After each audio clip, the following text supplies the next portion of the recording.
My favorite station was the one where they talked about how water helps. Like, we need water for a lot of different things. My favorite station was over there, the cow station. Cows have collars and the collars count how many steps they took.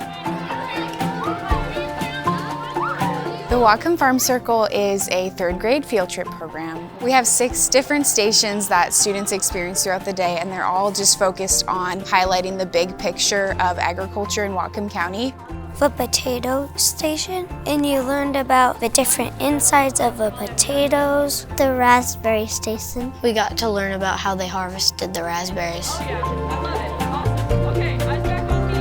I feel that it's important that 3rd graders get to learn about everything we're learning here because we are surrounded with agriculture. This is a great opportunity for them to learn about their area, the farms, all of the wonderful people who work in our community. Just getting out of the classroom when they can come out and see what's going on in the real world and how all these people are part of that. I want them to be able to understand that they can have an impact in the world that they live in. I particularly love that every time I come here I learn something new. Even though I have done it several times, I'm always leaving with some new piece of information. It's really important that they get to know what's around us and how to support it to keep it thriving and not die out.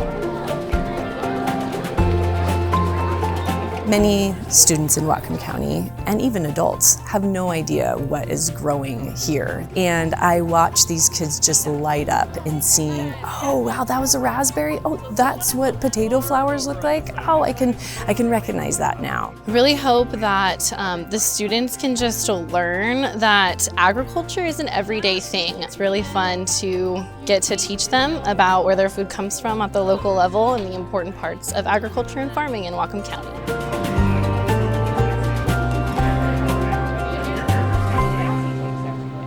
Farmers take care of the animals, and food helps you grow and your muscles grow. We want the next generation to know about where their food comes from. They are going to be our future leaders, our future voters, our future farmers, or just people who are eating food. We are finding new ways for them to be connected with their food and meet their farmers and just know those truths about why farming is so important to our world. Farmers, they have like a bunch of jobs. They have to like drive all the tractors and stuff and get all the fruit and veggies. And their job is very important because if they didn't do it and no one did it, we wouldn't really have much food.